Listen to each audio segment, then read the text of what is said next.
vez, com nosso coração cheio de gratidão e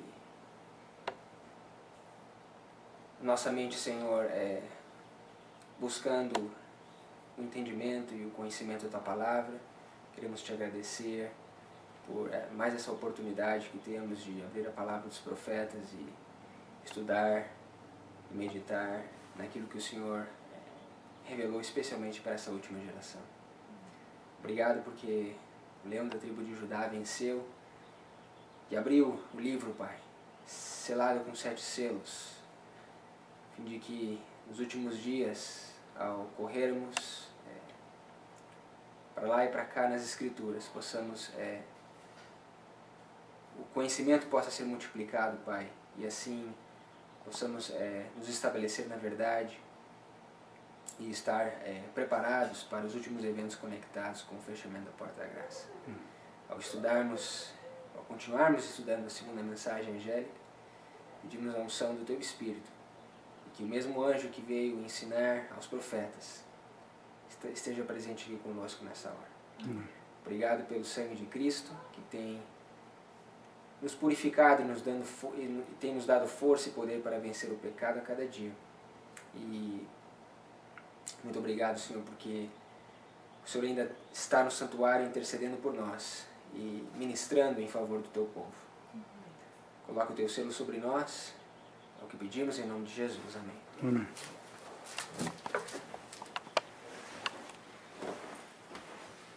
Bom, o que nós vamos fazer hoje é muito simples. Nosso último estudo nós vimos que Deus ele usa um exército para que Babilônia caia, e nós vimos que esse exército, ou esse machado de batalha na mão de Deus, é o povo de Deus nos últimos dias, o remanescente fiel, né? A herança de Jacó, o Israel espiritual. Deus vai usar o povo de Deus como um exército, e nós vimos que ele vai usar 2 armas. Ele vai usar o machado de batalha. Nós somos na história de Sansão, onde nós vimos o machado de batalha brotando água. Essa água representa o Espírito Santo, a chuva serôdia nos últimos dias. E nós vimos a pedra também. Nós somos em Daniel 2, e nós vimos que...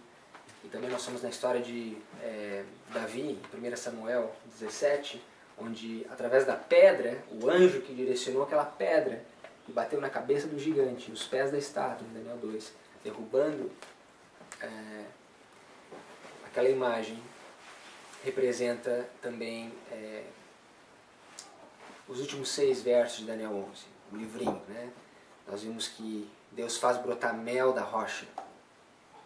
E também a rocha representa o povo de Deus que é comissionado a participar ou levar essa mensagem aos gentios, primeiro a casa de Deus, primeiro a casa de Israel e depois aos gentios. Então nós, aqueles que professam guardar os mandamentos de Deus e o testemunho de Jesus, eles são comissionados a ter parte na queda de Babilônia, ou a proclamar, eu diria, a queda de Babilônia.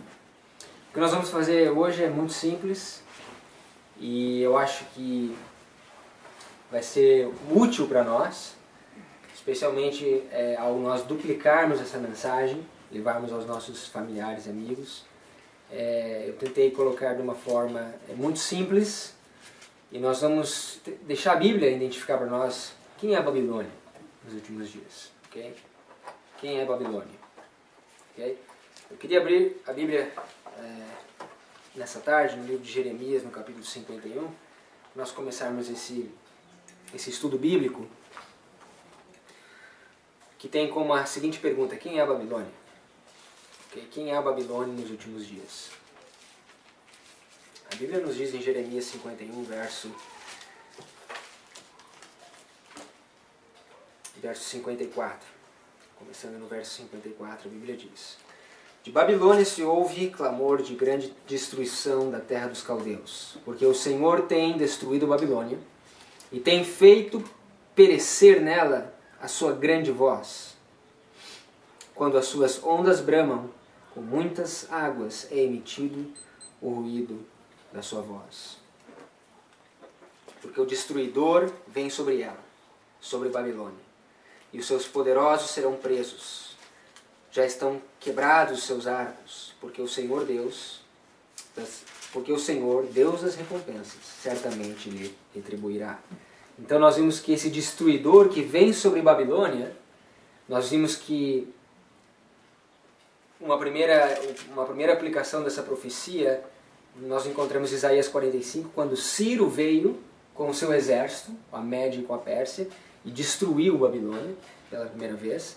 Nós encontramos também em Apocalipse 16, verso 12, que Cristo virá também do Oriente, assim como Ciro veio do Oriente, para colocar um ponto final na história de Babilônia, para destruir Babilônia. Assim como Ciro tinha um exército, Cristo também tem um exército, como nós estudamos na última vez, no último estudo. Mas o que eu queria focar nessa tarde é o verso 57.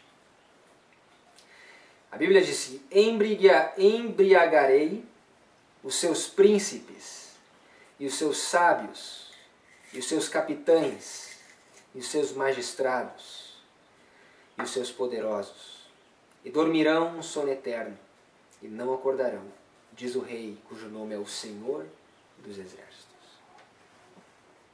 Veja que Deus, ele ilustra o fim de Babilônia com o princípio de Babilônia.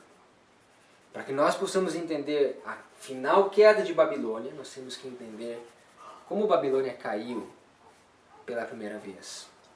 Como que essa profecia que Jeremias nos deu se aplicou de forma literal antes da cruz, para que nós possamos entender como que ela vai se aplicar de forma espiritual depois da cruz. Embriagarei os seus príncipes, os seus sábios, capitães, magistrados poderosos. Dormirão sono eterno. Onde que nós encontramos a história da queda de Babilônia, da primeira queda de Babilônia? Porque essa profecia ela se cumpriu literalmente nos dias de Belsazar.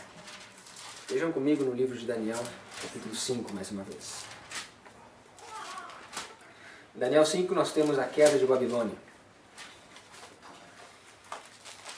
Jeremias nos disse que Deus embriagaria os capitães, os magistrados, os príncipes de Babilônia, os poderosos de Babilônia. Veja como isso aconteceu na história. Daniel 5, verso 1, a Bíblia diz: E o rei Belsazar deu um grande banquete a 1000 dos seus senhores e bebeu vinho na presença dos 1000. Havendo Belsazar provado o vinho, mandou trazer os vasos de ouro e de prata, que Nabucodonosor, seu pai, tinha tirado do templo que estava em Jerusalém, para que bebessem neles o rei, os seus príncipes, as suas mulheres e concubinas. Então trouxeram os vasos de ouro, que foram tirados do templo da casa de Deus, que estava em Jerusalém, e beberam neles o rei, seus príncipes, as suas mulheres e as suas concubinas. Beberam o vinho e deram louvores aos deuses de ouro, de prata, de bronze, de ferro, de madeira e de pedra. Na mesma hora apareceram uns dedos de mão de homem e escreviam de fronte do castiçal na caidura da parede do palácio real. E o rei via a parte da mão que estava escrevendo, e mudou-se o seu semblante. E os seus pensamentos o turbaram, as juntas dos seus lombos se relaxavam, e os seus joelhos batiam um no outro. Veja que interessante, né? Por 2 vezes, aqui nós vemos a Bíblia mencionando que o rei, os príncipes e as mulheres e concubinas bebiam do vinho de Babilônia. Ok? Belsazar faz esse banquete com muito vinho, e aqueles bebiam esse vinho de Babilônia e se embebedaram, como Jeremias nos falou. Deus embebedaria eles, eles dormiriam um sono eterno. Nós sabemos que nessa mesma noite Belsazar e toda a liderança de Babilônia foi morta à espada. Eles dormiram um sono eterno, de fato. Mas veja que por 2 vezes a Bíblia fala o rei, seus príncipes, mulheres e concubinas. Por que isso é importante nós entendermos? Por que é importante nós entendermos isso? Porque Babilônia, na época de Belsazar, era composta por 3 partes. o rei, os príncipes e as concubinas e mulheres. Nós sabemos que as mulheres de Belsazar são diferentes das concubinas de Belsazar, mas nós podemos dizer que elas eram filhas de Babilônia, as filhas de Babilônia. Então nós temos 3 grupos aqui: o rei, os príncipes e as filhas de Babilônia.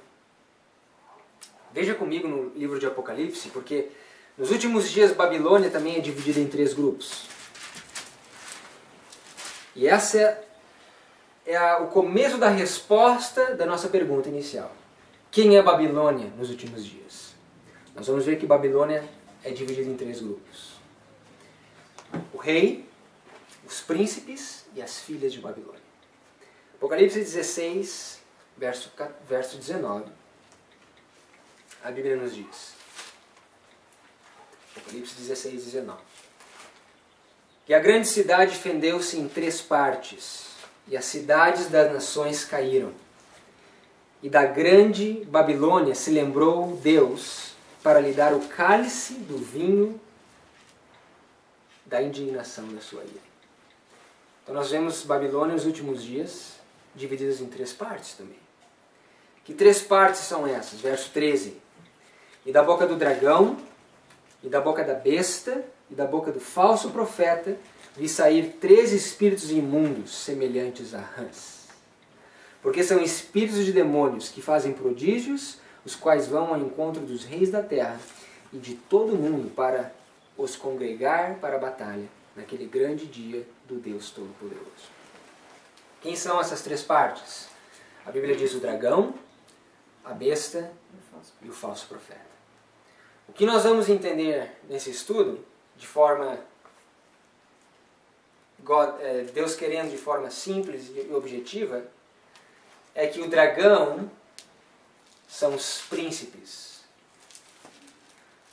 O rei Belsazar representa a besta e as filhas de Babilônia representam os falsos profetas. Então nós temos a tríplice união satânica nos últimos dias, representados na história de Belsazar. Ok?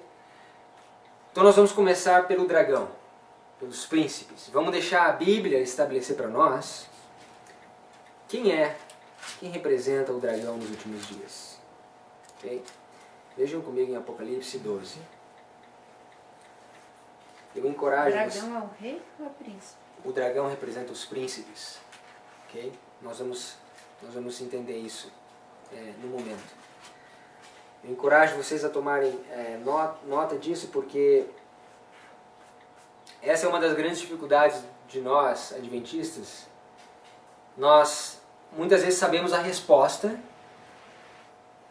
Se alguém vem e pergunta, tá, mas quem é a Babilônia espiritual nos últimos dias? A resposta nós temos na ponta da língua. Besta, dragão, falso profeta. Mas o problema, às vezes, é que nós não conseguimos chegar na resposta. Onde ela está? Me explica, por que o dragão, ou quem é o dragão? Me explica quem é a besta e quem é o falso profeta. Ok? E veja só o que a Bíblia nos diz no Apocalipse 12. E viu-se um grande sinal no céu, uma mulher vestida do sol, tendo a lua debaixo de seus pés e uma coroa de 12 estrelas sobre a sua cabeça. Estava grávida e com dores de parto e gritava com ânsias de dar à luz.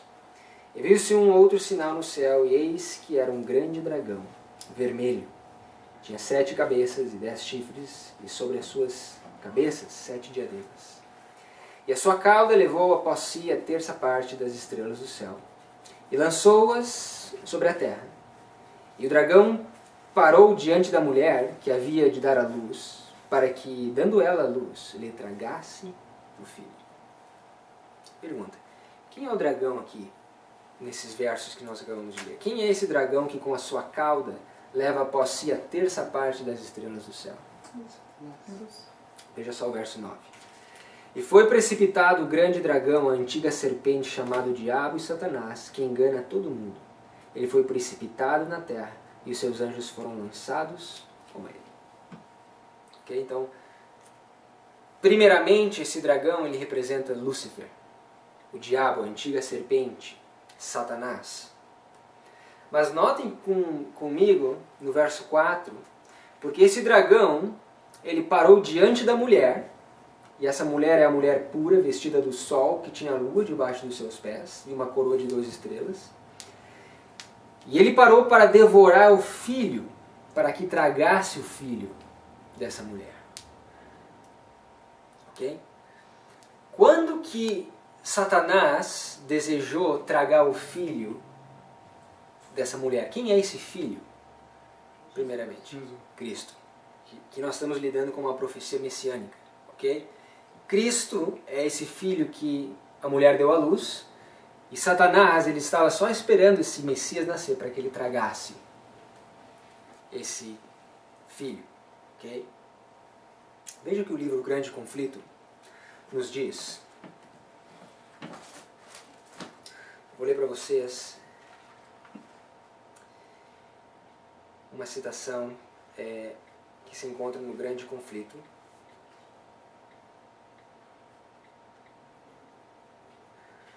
Página 438. Prestem atenção no que a senhora White nos diz. Sim. 438, Grande Conflito 438. A cadeia de profecias na qual se encontram estes símbolos começa no capítulo 12 de Apocalipse, o capítulo que nós estávamos lendo. Okay? Com o dragão que procurava destruir a Cristo em seu nascimento. Declara-se que o dragão é Satanás, Apocalipse 12, 9, nós lemos também. Foi ele que atuou sobre Herodes a fim de matar o Salvador. Lembram quando Herodes fez o decreto, quando os reis magos não avisaram ele onde estava o Messias, ele fez um decreto para que matasse todas as crianças abaixo de 2 anos. Herodes. A fim de matar o Salvador, mas o principal agente de Satanás, ao fazer guerra contra Cristo e seu povo durante os primeiros séculos da era cristã, foi o Império Romano, no qual o paganismo era a religião dominante. Assim, conquanto o dragão represente primeiramente Satanás, é em sentido secundário símbolo de Roma pagã. Okay? Então, o que o Espírito de Profecia está nos ensinando é que sim, o dragão representa Satanás, mas secundariamente representa a Roma pagã. Okay? Um poder político, um poder que perseguiu a Cristo e que tinha a sua religião como o paganismo ou o espiritualismo. Okay? Veja o que a Bíblia nos diz no livro de Ezequiel. Ezequiel capítulo 23.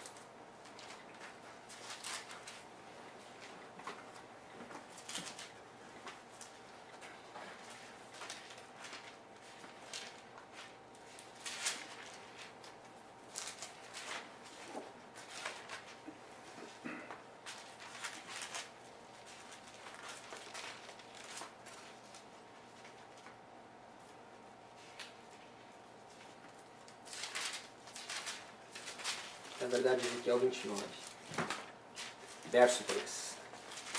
Ezequiel 29, verso 3. A Bíblia diz em Ezequiel capítulo 29, verso 3: Fala e dize, assim diz o Senhor Deus: Eis-me contra ti, ó Faraó, rei do Egito, grande dragão, que pousas no meio dos teus rios, e que dizes, o meu rio é meu, e eu o fiz para mim. Então a Bíblia compara o rei do Egito, o Faraó, com o grande dragão. Então nós temos não só Roma pagã como dragão, mas nós temos o Faraó também como representante do dragão. Ok? Eu leio para vocês do Espírito de Profecia, Testemunhos para Ministros, página 38. Testemunhos para Ministros, página 38. A Bíblia nos diz: reis, legisladores e governadores têm colocado sobre si o estigma do anticristo e são representados pelo dragão que sai a guerrear contra os santos. Então o dragão, nos últimos dias, são reis, governadores, legisladores, que colocaram sobre si como que ela fala? Não o banner, a bandeira, mas não é a bandeira, o estigma. O estigma, às vezes quando a gente traduz literalmente não funciona. O estigma do dragão sobre eles. Pergunta, nos nossos dias, quem são esses reis, legisladores e governadores que têm a sua religião, o espiritualismo, ok? Que assim como o faraó possuem não só o espiritualismo, mas o ateísmo também misturado nas suas filosofias. Aqui nós estamos falando de nações, de reis, legisladores, governadores que regem as nações nos últimos dias. As Nações Unidas representam o dragão nos nossos dias. São os reis, os legisladores e os governadores que têm como a sua religião oficial o espiritualismo, ok? E que tomam o estigma sobre si e são representados como dragão. Então os príncipes que Belsazar embebedava no seu banquete são esses reis, governadores e legisladores. Representam para nós hoje os líderes políticos do nosso planeta, representados nas Nações Unidas. Nas organizações, ou na Organização das Nações Unidas, a ONU, ou ONU, eu diria. Ok? Então nós temos 1/3 de Babilônia já definidos. Agora, a besta. Vamos ver Apocalipse 17. Antes de Apocalipse 17, eu quero ler um outro texto para vocês. Vocês podem ir no Apocalipse 17.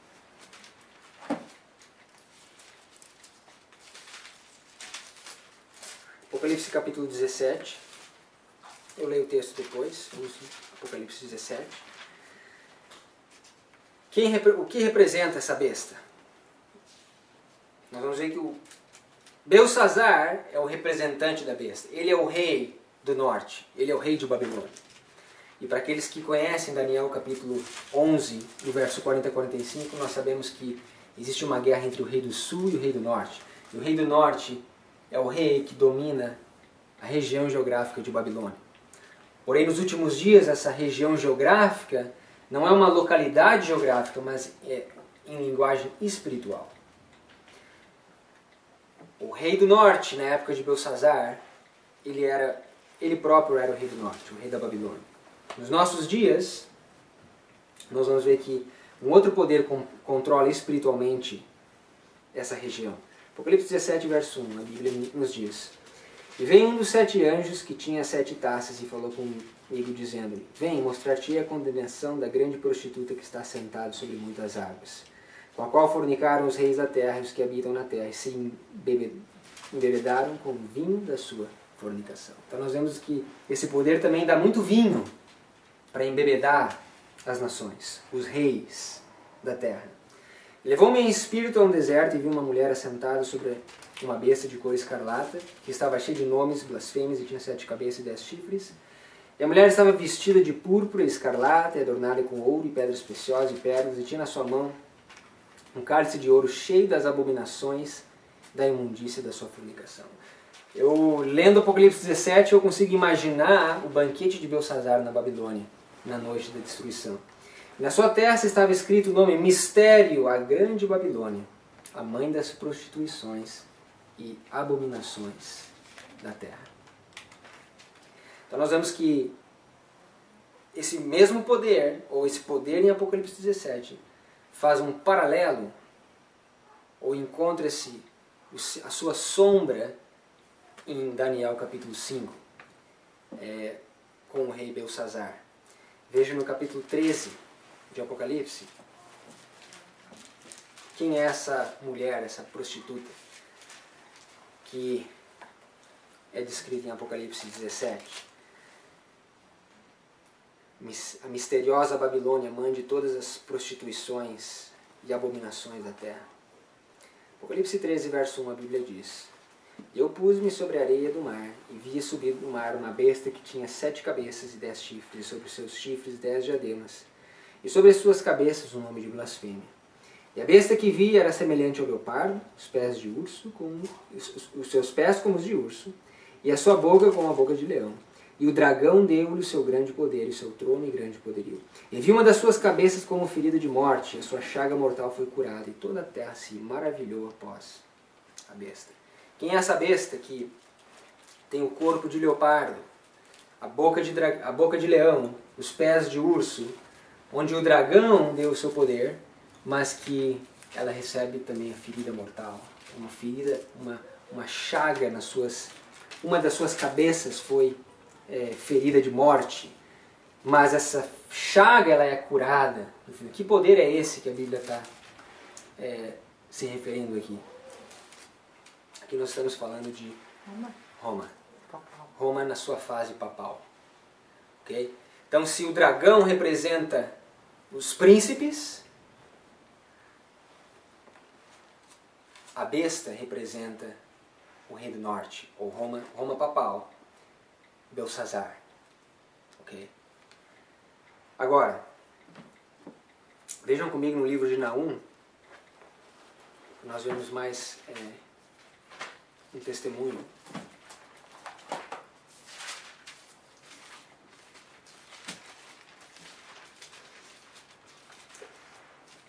A Bíblia nos diz que Roma, ou o sistema católico romano, eu diria, embriaga as nações com o seu vinho de Babilônia, suas falsas doutrinas e heresias. Okay? Inclusive dá aos reis da terra. Nós sabemos que esse vinho vai ser tão forte, tão fermentado, que nos últimos dias o próprio dragão, a própria Organização das Nações Unidas, vai dar o poder para que a besta reine por um curto período de tempo. Eles vão ficar tão embriagados com esse vinho que eles mesmos vão dar o poder nas mãos de Roma mais uma vez. E por um curto período Roma vai voltar a ter a supremacia que teve no passado. Vocês lembram durante os 1260 anos que Roma reinou suprema, tinha o controle político e religioso nas suas mãos? Mais uma vez, nos últimos dias, Roma vai reinar na terra supremamente, porque o dragão dará mais uma vez o seu trono e o seu poderio a Roma. Porém, Roma tem algumas outras estratégias para enganar os reis e as nações. Okay? Uma delas é a fornicação. E existe uma outra que eu queria mostrar para vocês em Naum capítulo 3. A Bíblia diz no verso 4: Por causa da multidão dos pecados da meretriz muito graciosa. E se você olha no contexto, o contexto está falando de Nínive. Nínive é uma cidade da terra de Sinar, representa a Babilônia, ok? Os pecados da meretriz muito graciosa, da mestra das feitiçarias, que vendeu as nações com as suas fornicações e as famílias pelas suas feitiçarias. Então veja que a fornicação direcionada às nações, mas as feitiçarias são direcionadas às famílias. Que feitiçarias são essas que essa meretriz muito graciosa direciona às famílias da terra? E veja, as famílias da terra, inclusive, essas famílias, ou inclusive essas nações, essas famílias se encontram dentro das organizações cristãs, que se dizem cristãs, e muitas vezes dentro da nossa própria igreja. Que feitiçarias são essas que Roma engana as famílias da terra? Eu achei importante a gente abrir esse parênteses aqui, porque no livro de Apocalipse, capítulo 18, nós encontramos a resposta. Apocalipse 18. A pergunta é: que feitiçarias são essas que enganam as famílias da terra? Sabe, a família é a base da sociedade. Você destruindo a família, você destrói a igreja, porque a igreja é composta de famílias. Você destruindo a família, você destrói a educação, você destrói a política, você destrói a comunidade, você destrói todos os setores da sociedade, porque a família é a base de tudo. Você desestrutura a família, você desestrutura a pirâmide, ou a sociedade inteira, a pirâmide inteira. E aí vira tudo um caos, né? Uma bagunça. Notem o que representa essas feitiçarias no capítulo 18, no verso 23. A Bíblia diz: "E luz de cadeia não mais luzirá em ti", aqui falando de Babilônia. "E voz de esposo e de esposa não mais em ti se ouvirá. Porque os teus mercadores eram os grandes da terra. Porque todas as nações foram enganadas pelas tuas feitiçarias." As nações foram enganadas pelas tuas feitiçarias. Se você olha na sua concordância bíblica, você vai ver que essa palavra feitiçaria no grego, ela é a palavra pharmakia. Ok? Pharmakia. E a palavra pharmakia, ela soa muito familiar ao nosso ouvido. Farmácia. Ok, farmácia. Então notem como Satanás é ardil, que ele, através dos medicamentos, através das drogas, ok, através desses venenos que nós sabemos, através dos conselhos da testemunha fiel, que nós devemos evitar, devemos ficar longe disso, ele engana as famílias da terra, as famílias da igreja. Destruindo as famílias, ele destrói toda a estrutura da sociedade. Então é muito interessante esse método que o diabo usa, esse sutil método que às vezes a gente nem percebe, está destruindo a nossa comunidade, a nossa igreja, as nossas famílias também.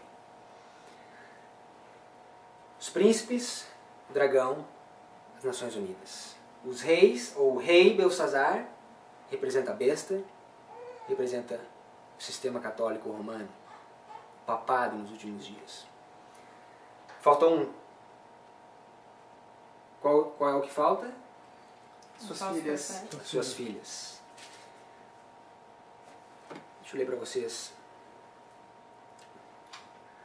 um texto da Pena Inspirada que se encontra no livro Grande Conflito, sobre o falso profeta. Agora nós vamos lidar com o falso profeta, as filhas de Babilônia. Grande Conflito 382. Grande Conflito 382.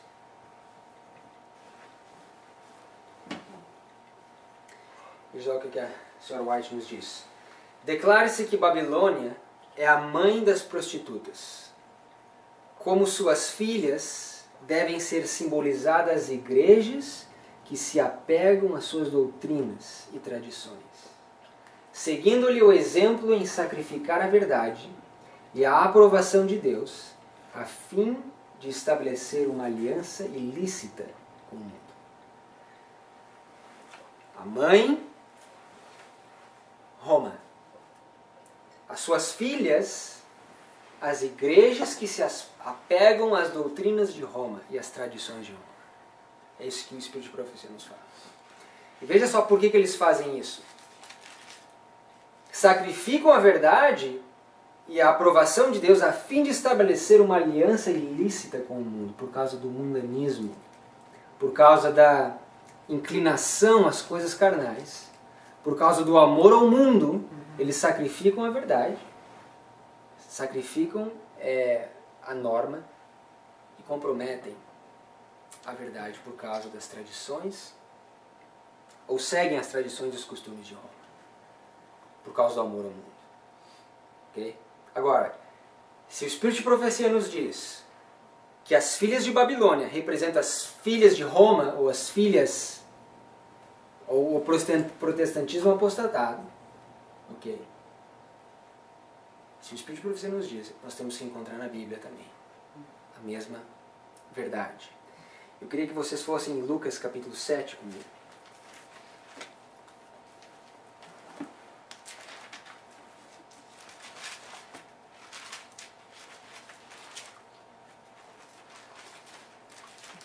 Eu disse Lucas,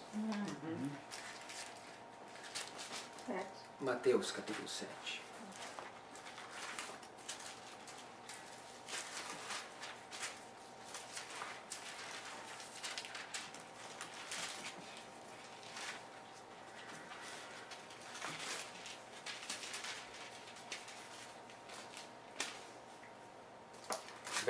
Um verso muito conhecido por nós. Mateus 7, verso 15. Acautelai-vos, porém, dos falsos profetas, que vêm até vós vestidos como ovelhas, mas interiormente são lobos devoradores. Versículo muito conhecido, né? Acautelai-vos dos falsos profetas, que estão vestidos de ovelha, mas interiormente são lobos devoradores. Vejam em Apocalipse, capítulo 13, porque nós encontramos a mesma característica em Mateus 7,15, ou de Mateus 7,15, um poder que emerge da terra, ou uma besta que emerge da terra, no livro de Apocalipse, capítulo 13. Apocalipse 13, verso 11. 13. Apocalipse 13, verso 11. E vi subir da terra outra besta, que tinha 2 chifres, semelhante aos de um cordeiro, e falava como um dragão. Quem é essa besta que emerge da terra? Os Estados Unidos da América. Uma nação que tinha chifres como os de cordeiro. Nós sabemos que esses chifres representam republicanismo e o protestantismo, ok?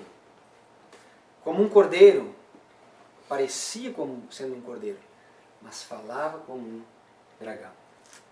Tinha uma aparência de cordeiro, mas na verdade era um lobo devorador. Por isso que a Bíblia nos e o Espírito de Profecia nomeia esse poder como falso profeta, porque ele tem uma aparência de piedade, mas nega a eficácia dela. Destes, afasta-te. Os Estados Unidos da América, ou as nações protestantes da América, as igrejas protestantes da América, são representadas como esses chifres semelhantes a de um cordeiro, mas na verdade falam como um dragão. Quando nós falamos em tríplice aliança, a tríplice aliança satânica nos últimos dias, nós não podemos deixar de ir na história de Elias, porque lá nós encontramos ilustrado essa tríplice aliança. Nós temos lá Acabe, o rei, representando o rei do norte, Belsazar, Roma papal. Nós temos Jezabel,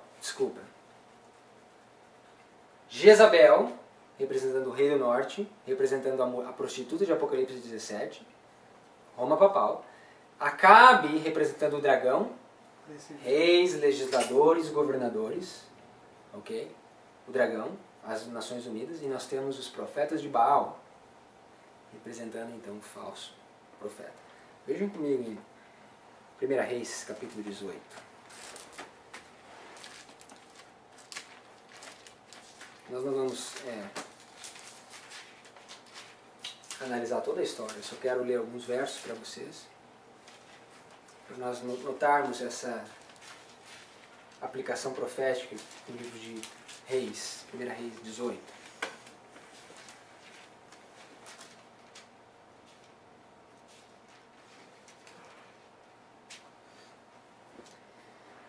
Veja só o que a Bíblia nos diz no verso 16. 1 Reis 18, 16. Então foi Obadias encontrar-se com Acabe. Ele anunciou e foi Acabe encontrar-se com Elias. E sucedeu que, vendo Acabe, Elias disse-lhe: És tu perturbador de Israel? Então disse ele: Eu não tenho perturbado Israel, mas tu e a casa do teu pai, porque deixastes os mandamentos do Senhor e seguistes a Balaim. Agora, pois, manda reunir-se a mim todo o Israel no Monte Carmelo. Propósito, Carmelo significa o monte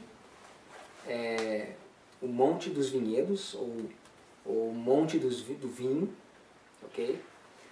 Como também os 450 profetas de Baal, os 400 profetas de Aserá, que comem da mesa de Jezabel. Então nós temos aqui Acabe e Jezabel. E interessante que Jezabel tem uma mesa, tem um banquete e oferece a sua comida e o seu vinho também. Então Acabe, verso 20, convocou todos os filhos de Israel e reuniu os profetas no Monte Carmelo.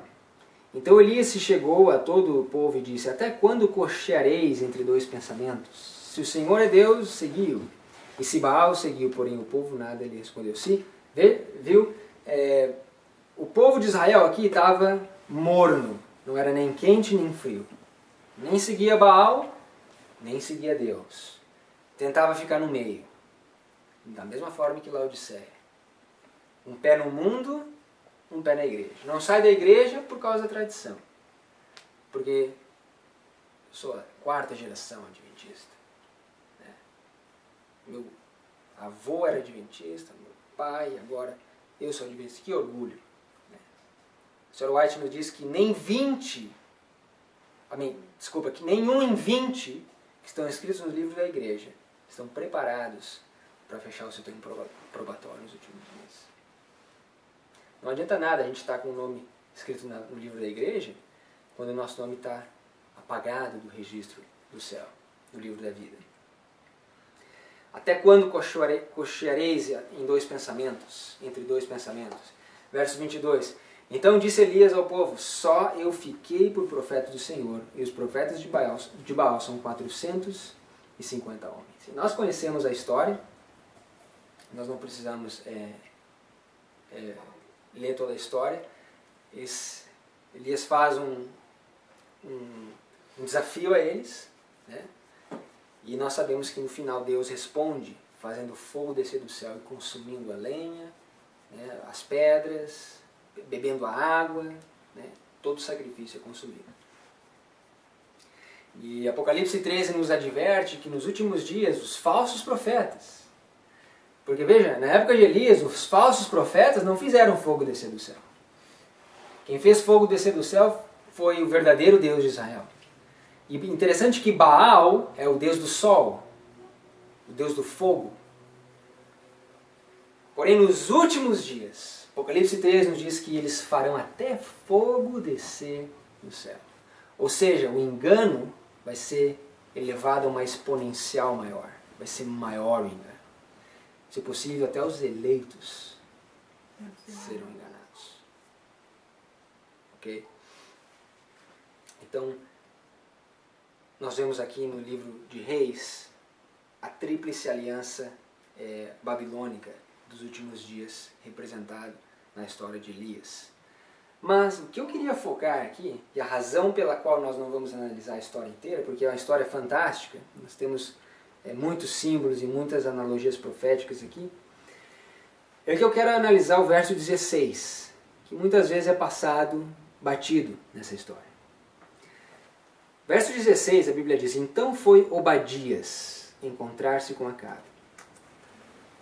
Ele o anunciou, foi Acabe encontrar-se com Elias. Obadias. Se eu não me engano, e eu não tive tempo de pesquisar isso, mas se eu não me engano, esse Obadias, da época de Elias, ele deixou um livro escrito para nós. Ele deixou um livro escrito para nós na Bíblia. É o livro de Obadias. Que talvez a gente nunca leu inteiro. Só tem um capítulo. Mas é um livro que a gente nunca medita, nunca ouvimos um sermão sobre o livro de Obadias. Só tem um capítulo. Talvez a gente nunca leu esse livro. Vamos lá no livro de Obadias. Eu dou um tempinho para vocês acharem o livro de Obadias.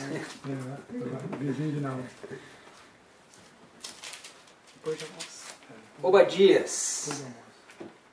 Interessante, né? Obadias. Veja só as visões de Obadias. Capítulo 1, verso 1. O livro de Obadias. A Bíblia nos diz: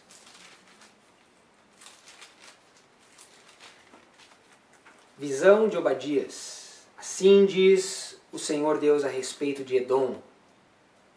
Temos ouvido a pregação do Senhor, e foi enviado aos gentios um emissário, dizendo: levantai-vos e levantemo-nos contra ela para a guerra.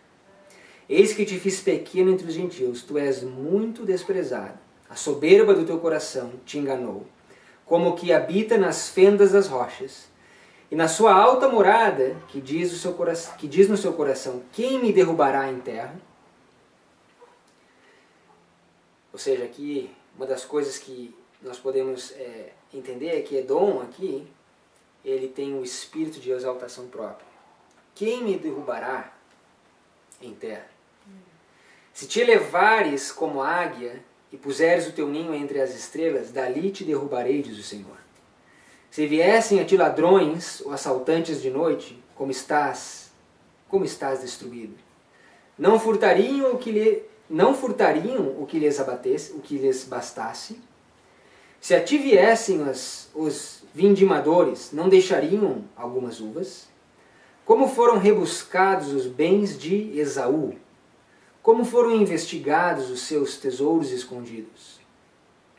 Todos os teus confederados te levaram até a fronteira. Os que gozam da tua paz te enganaram, prevaleceram contra ti. Os que comem o teu pão puseram debaixo de ti uma armadilha. Não há nele entendimento. Porventura não acontecerá naquele dia, diz o Senhor, que farei perecer os sábios de Edom e o entendimento do monte de Esaú? Muito interessante.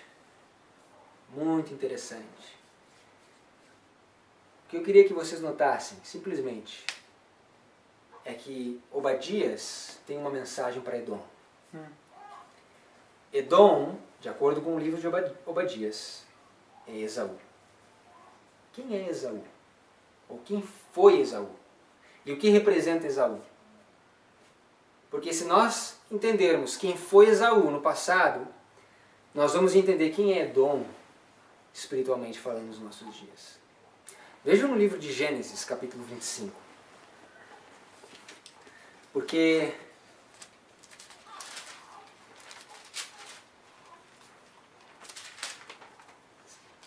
sabe, para um falso profeta enganar muitos e, se possível, os próprios eleitos, é porque, ao menos, ele é parecido com o verdadeiro profeta.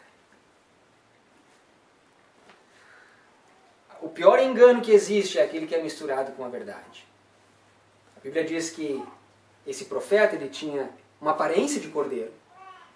Ele aparentava ser um cristão, um mensageiro verdadeiro, mas ele era um falso profeta. Nós vamos ver que Esaú, ele é extremamente próximo de Israel. Na verdade, eles eram irmãos. Não só irmãos, eles eram gêmeos. Notem em Gênesis 25.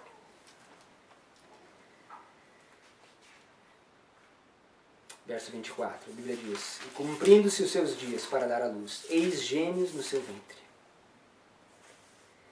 E saiu o primeiro ruivo de todo, e todo como um vestido de pelo, por isso chamaram o seu nome de Esaú.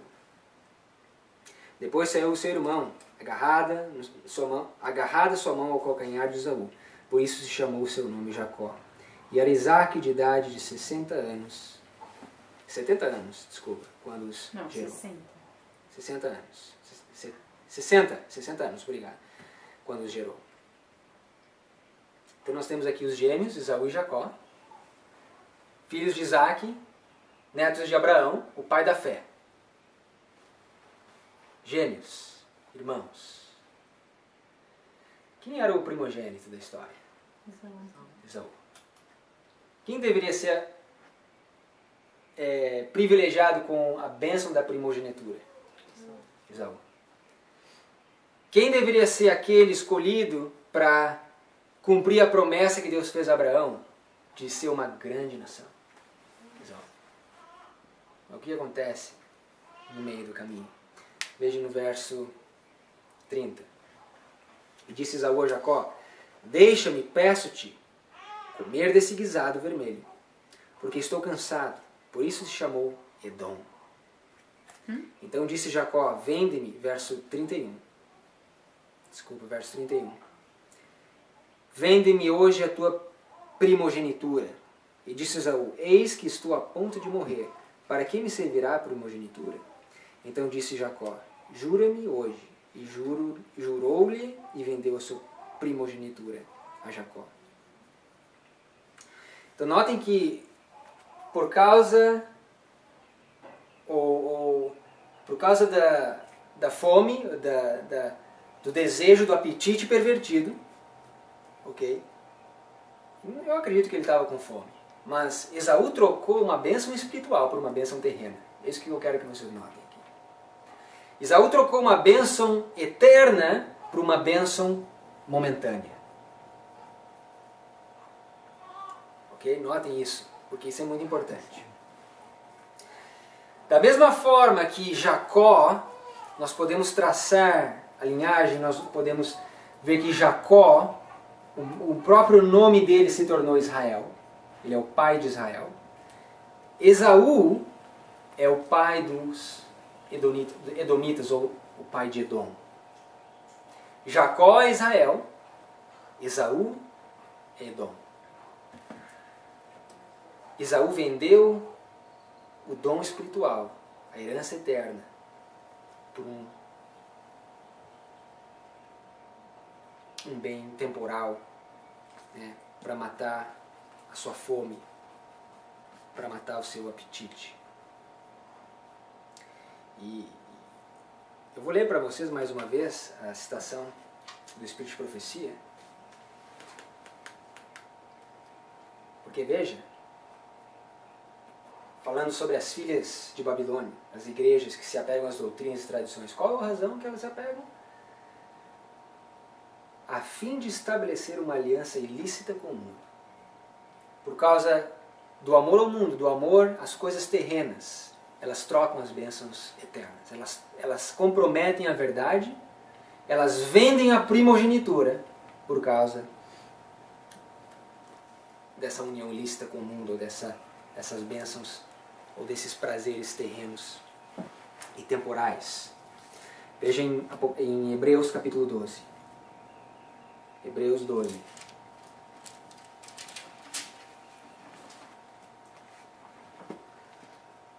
Hebreus capítulo 12.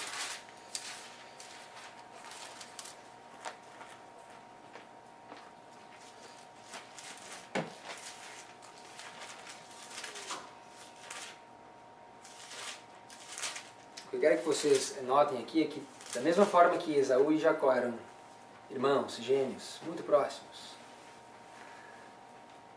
o povo de Deus nos últimos dias, o remanescente de Deus nos últimos dias, e os falsos profetas nos últimos dias, eles são próximos também. Muitos, muito próximos. A igreja verdadeira de Deus e as igrejas apóstatas, elas estão próximas. Okay? Elas, inclusive, foram geradas na mesma terra, da mesma mãe. Saíram de dentro. Elas saíram, né, da mesma, como é que eu vou dizer, do mesmo movimento, do mesmo ventre. Obrigado. Hebreus capítulo 12, e nós lemos no verso 16. E ninguém seja devasso ou profano como Esaú, que por uma refeição vendeu o seu direito de primogenitura. Então, Esaú trocou uma bênção espiritual por uma bênção terrena, E a Bíblia diz que ele era devasso e profano. Devasso e profano. Um sinônimo de devasso seria imoral. Ok? Imoralidade. Uma pessoa devassa, imoral. Uma pessoa que comete fornicações, adultério. Uma pessoa devassa e imoral. Que tem uma fraqueza na carne, seja nas paixões da carne, seja o apetite físico ou o apetite sexual também. Uma pessoa devassa, uma pessoa imoral. E a Bíblia diz também que Esaú, ele era profano. Ele não considerava as coisas santas, pois ele não enxergou a importância da primogenitura. Ele não conseguia enxergar a santidade da primogenitura. Será que hoje nós temos dentro das igrejas evangélicas e protestantes esse mesmo problema? De não enxergar a santidade, por exemplo, das coisas espirituais? De não enxergar a santidade da lei de Deus? De não enxergar a santidade do sábado? De não enxergar a santidade do corpo? Que nós somos o templo do Espírito Santo, que nós não devemos contaminar esse templo, como muitos dizem, né? Tudo que entra pela boca não contamina. Esaú continua tendo o mesmo problema, não enxerga a santidade e a importância das coisas espirituais. Ele é profano, profana o seu próprio templo e profana também, pisa na lei de Deus e profana o santuário de Deus. São características de Esaú, são características das igrejas apóstatas nos dias de hoje. Minha pergunta para nós trazermos essa mensagem no encerramento. Babilônia é dividida em 3 partes: a besta, o dragão e o falso profeta. Nós vimos que a besta, representado por Belsazar, o dragão, seus príncipes, os falsos profetas, as filhas de Babilônia. E nós vimos que Edom, nós poderíamos dizer que Edom representa uma dessas 3 classes. Ok? Nós vimos que dessas 3 classes, o que a Bíblia nos deixa mais evidente é que Edom representa aqueles que estão muito próximos de Israel, representa as filhas de Babilônia. Agora, se Edom representa uma das classes, quem representa as outras 2?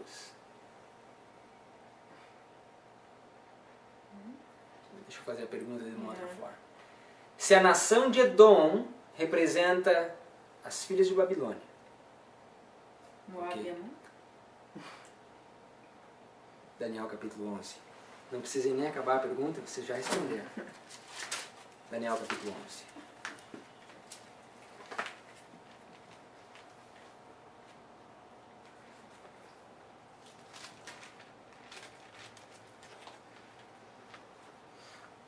A Bíblia diz no verso 41: entrará na terra gloriosa, e muitos cairão, mas da sua mão escaparão estes Edom e Moabe, os chefes dos filhos de Amon.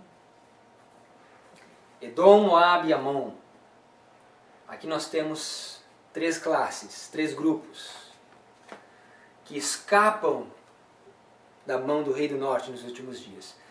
Nós não vamos lidar com o fato deles escaparem agora, porque isso faz parte da segunda mensagem angélica, mas faz mais parte do 4º anjo, quando a segunda mensagem é repetida, com a menção adicional das corrupções que entraram dentro das igrejas de 1844, ou a partir de 1844.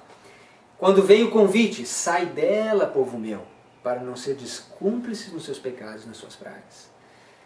Apocalipse 18, verso 1, menciona a segunda mensagem angélica com uma mensagem adicional de sair, retirai-vos dela. E nós vamos lidar com essa específica parte no próximo estudo. Nós vamos ver como que Edom, Moabe e Amon escapam da mão do rei do norte. O que eu quero que vocês enxerguem aqui simplesmente é que Edom, Moabe e Amon representam a tríplice aliança, ou 3 classes de pessoas. Aqueles que estão no protestantismo apostatado, aqueles que estão no catolicismo romano e aqueles que estão no espiritualismo, a religião do dragão. 3 grupos de pessoas que no final dos tempos vão escapar. Sabe quando um sabonete assim escorrega da sua mão e você estava com ele na mão, mas ele escapou. Esse grupo, o rei do norte estava com eles na mão e de repente eles resbalam, escapam no último momento e se juntam ao remanescente. Eles saem de Babilônia, atendem a segunda mensagem, atendem o alto clamor e saem e se retiram de Babilônia. Agora, o que eu quero que vocês notem aqui são 3 grupos: Edom, Moabe e Amon. Quem são, ou quem foram, da onde vieram, Amon e Moabe? As filhas de Ló. Gênesis capítulo 19. Gênesis 19.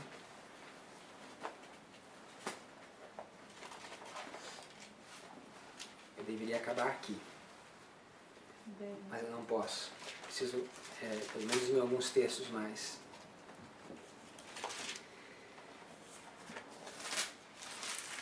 Gênesis 19.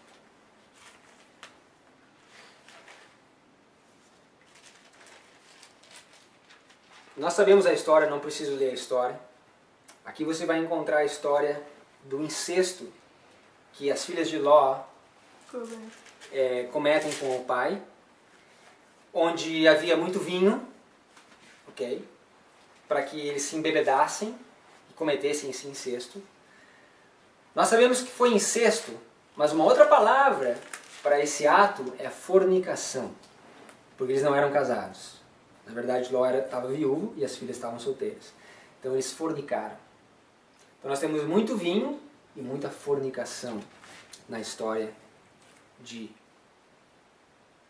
Ló e suas filhas. Vejam comigo só no verso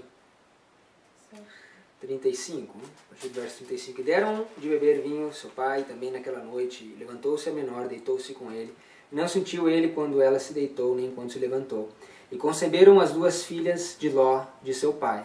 E a primogênita deu à luz a um filho, e chamou-lhe Moabe. Este é o pai dos moabitas até o dia de hoje. E a menor também deu à luz a um filho, e chamou-lhe Ben-Ami. Este é o pai dos filhos de Amon, até o dia de hoje.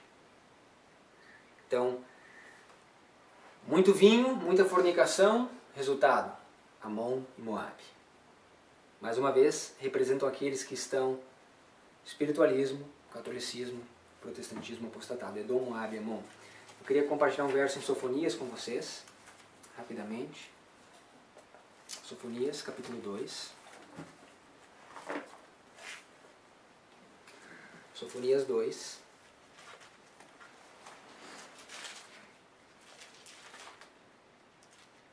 Verso 9. Sofonias 2, verso 9, a Bíblia diz: Portanto, tão certo como eu vivo, diz o Senhor dos Exércitos, Deus de Israel, Moabe será como Sodoma e os filhos de Amon como Gomorra, campo de urtigas e poços de sal, e desolação perpétua. O restante do meu povo saqueará e o restante do meu povo os possuirá. Aqui nós temos uma profecia referente aos últimos dias, quando o restante de Israel, o remanescente, colocará as mãos sobre Moabe e Amon e os possuirá. Daniel 11, verso 41. Quando eles escapam da mão do rei do norte. E a Bíblia diz que Deus tornará Moabe e Amon como Sodoma e Gomorra. Na verdade, Moabe e Amon vieram de Sodoma e Gomorra. Eles saíram de Sodoma e Gomorra. E Deus simplesmente vai tornar eles como eles eram no passado. Qual que era o problema de Sodoma e Gomorra? Qual que era, muitos problemas, mas qual que era a principal característica de Sodoma e Gomorra?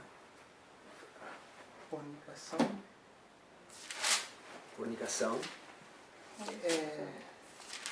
Homossexualismo. Veja no livro de Judas, que a Bíblia nos diz. Judas, capítulo 1, verso 7. Se eu perguntasse para vocês, onde que fica o berço do dragão hoje? Onde fica a casa do dragão? o palácio ou o centro de comando do dragão das Nações Unidas hoje? Qual é o país? Estados Unidos. Vou fazer a pergunta de novo. A besta, o dragão e o falso profeta, ok? Minha pergunta é, o dragão, reis, governadores e legisladores, representado pela ONU, pelas Nações Unidas, pela ONU. Em que lugar no mundo hoje se encontra o Capitólio, entre aspas, o centro de controle, o Parlamento das Nações Unidas, Parlamento Europeu das Nações Unidas? França. Na França. Vocês sabiam disso? Interessante é que, se vocês olham uma foto desse Parlamento Europeu, é uma réplica da Torre de Babel. É uma réplica. Você olha e parece que não está finalizado o edifício. Porque ela é uma réplica, como se estivesse em construção ainda.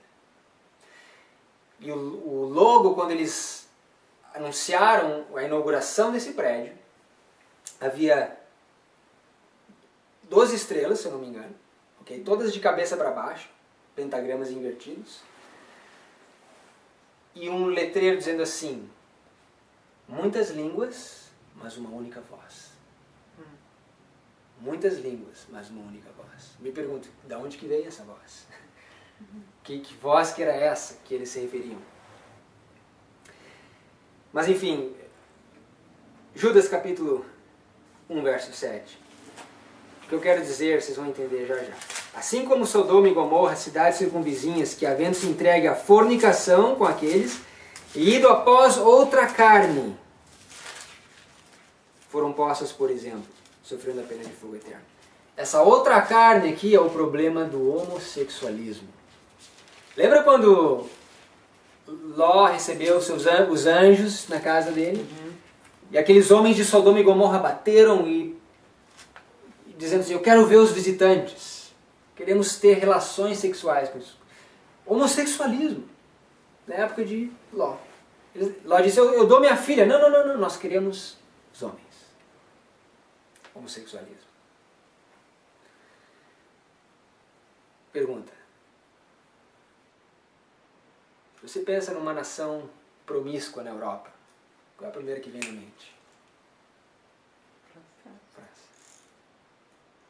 Toda a promiscuidade, desde a Revolução Francesa, é o berço da promiscuidade europeia.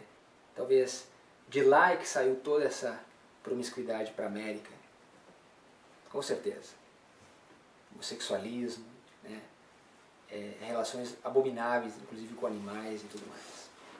Então, nós poderíamos dizer que o dragão tem esse problema. Indo atrás de carne estranha ou fornicação, né? Pornografia e todas essas abominações. Agora deixa eu fazer uma outra pergunta, um pouquinho mais dolorido, talvez. Roma, igreja romana. Será que a igreja romana tem algum problema com homossexualismo? Ou pedofilia? Veja como a profecia bíblica ela é precisa. Ela nos dá mais notícias do que os próprios jornais. Ela nos deixa mais atualizados do que os próprios jornais. Enquanto as pessoas ficam debatendo, não, será que esse era o problema? Será que não é injustiça? A Bíblia nos diz, não, eles têm esse problema. Eles têm o problema de ir atrás de carne estranha. Moabe e Amon, como Sodoma e Gomorra. Isaías capítulo 13, nós já estamos finalizando. Okay? Mas eu não posso encerrar essa mensagem antes de mostrar algo para vocês. Algo que vai começar a chegar muito mais perto de casa. Algo que às vezes nós não nos percebemos. Ou às vezes nós não percebemos, eu diria. Isaías, capítulo 13, no verso 19. E Babilônia, a besta, o dragão e o falso profeta, os príncipes, os reis, o príncipe e o rei, e as filhas de Babilônia, tríplice aliança. O ornamento dos reinos, a glória e a soberba dos caldeus será como Sodoma e Gomorra, quando Deus as transtornou. Então o que a Bíblia está dizendo é que o fim de Babilônia será como o fim de Sodoma e Gomorra. Porque eles cometeram os mesmos pecados, o mesmo fim acontecerá com eles. Ainda bem que é só Babilônia, né, que vai ter o seu fim como Sodoma e Gomorra. Será que existe outra nação que a Bíblia nos diz que o fim será como Sodoma e Gomorra?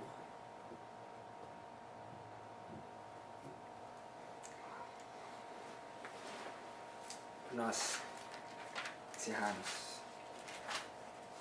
nesses últimos versos, eu queria levar vocês ao livro de Jeremias.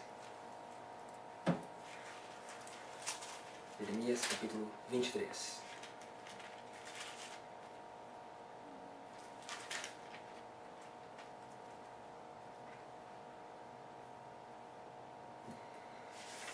Jeremias, capítulo 23, verso 14. Mas nos profetas de Jerusalém vejo uma coisa horrenda. Cometem adultérios e andam com falsidade e fortalecem as mãos dos malfeitores, para que não se convertam da sua maldade. Eles têm se tornado para mim como Sodoma e os seus moradores como Gomorra. Não é os babilônicos aqui, não são os filisteus nem o Egito, mas é a terra de Jerusalém, os profetas de Jerusalém, como Sodoma e Gomorra.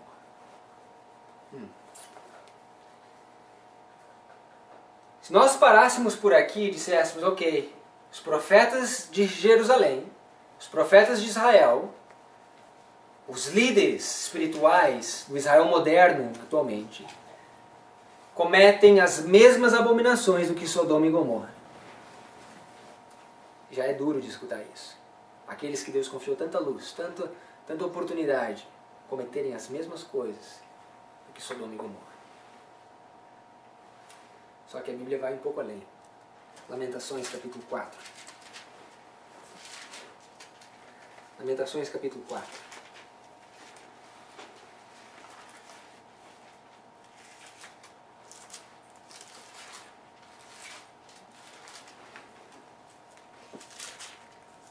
Lamentações, capítulo 4, verso 6. A Bíblia diz, porque maior é a iniquidade da filha do meu povo do que o pecado de Sodoma, a qual foi subvertida como no momento, sem que mãos lhe tocassem. Não é somente igual, é maior. Maior é a iniquidade da filha do meu povo. Talvez seja maior porque aqueles que foi confiado maior luz, é confiada a maior responsabilidade também. Eu queria encerrar com as palavras de Cristo. Palavras de Cristo no livro de Mateus.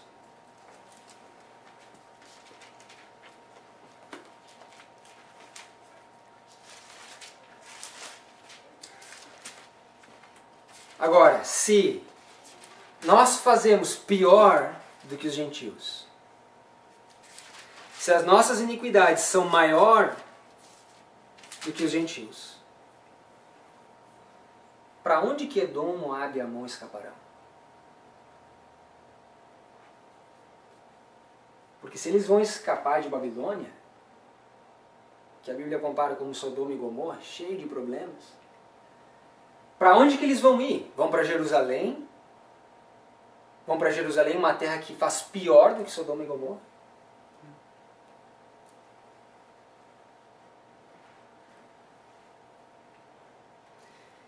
Mateus capítulo 11.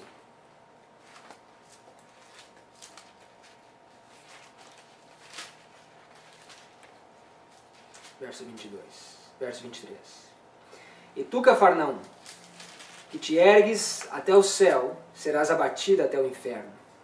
Espírito de Gadol, self-exaltation, exaltação própria, contínua. Porque se em Sodoma tivessem sido feitos os prodígios que em ti se operaram, teria ela permanecido até hoje. Eu vos digo, porém, que haverá menos rigor para os de Sodoma no dia do juízo do que para ti. No próximo estudo nós vamos ver que para que Edom, Moabe e Amon escapem, eles têm que escapar de Babilônia para um lugar onde as imoralidades e os pecados de Babilônia não existem. E nós vamos ver que eles vão escapar para um povo que ainda não existe. Peraí, irmão professor. Como assim um povo que não existe? Essa igreja vai acabar o trabalho. A igreja adventista vai acabar a obra na terra. Porém, nós nos esquecemos às vezes de que hoje a igreja é a igreja militante. Mas quando os pecadores de Sião forem enjoirados e ceifados para fora, a igreja se transforma na igreja triunfante. Entre a igreja militante e a igreja triunfante, nós temos uma crise bem no meio. E essa crise, que é a lei dominical, a marca da besta, a crise final, vai separar o trigo do joio. E Edom, Moabe e Amon vão escapar para a igreja triunfante, não para a igreja militante. Vão escapar para o Monte Santo e glorioso de Daniel, capítulo 11, verso 45. Mas isso nós vamos tocar no próximo estudo.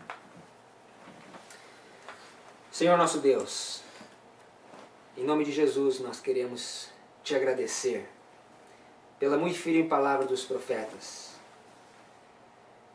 porque ao atendermos as orientações contidas no testemunho ou nos conselhos da testemunha fiel, nós podemos encontrar luz que vai brilhando mais e mais até esse dia perfeito. Pai, que nós possamos entender a mensagem não só intelectualmente, mas que possamos espiritualmente aplicar em nossa vida e assim fazer a obra de preparo necessária para que possamos enfrentar a última crise prestes a desencadear na Terra. Que os eventos conectados com o fechamento da porta da graça, Pai, que estão claramente revelados na Tua Palavra, mas que multidões não têm a menor ideia, como se nunca tivessem sido revelados. Que esses eventos possam nos fazer enxergar e reformar aquilo que precisamos reformar, colocar nossa vida e nossa casa em ordem. Para que assim possamos fazer parte, Pai, dessa igreja gloriosa, dessa igreja triunfante do Monte Santo e Glorioso, onde Edom, Moabe e Amon serão recebidos ao escaparem da mão do Rei do Norte. Que a segunda mensagem angélica, Senhor, possa ser recebida com alegria e que possamos, através do Teu poder, duplicar e espalhar essas boas novas de que em breve Cristo retornará, de que esta geração não passará antes que tudo isso aconteça. E assim, Pai, em breve possamos morar contigo nas mansões celestiais para todo sempre, a nossa oração. Muito obrigado pelas horas sabáticas, por essa nova semana que se inicia. Obrigado por grandes bênçãos derramadas sobre nós nesse dia. E que possamos, desde já, fazer a obra de preparo para daqui uma semana entrar no Teu descanso mais uma vez. É a nossa oração, o nosso desejo, em nome de Jesus. Amém.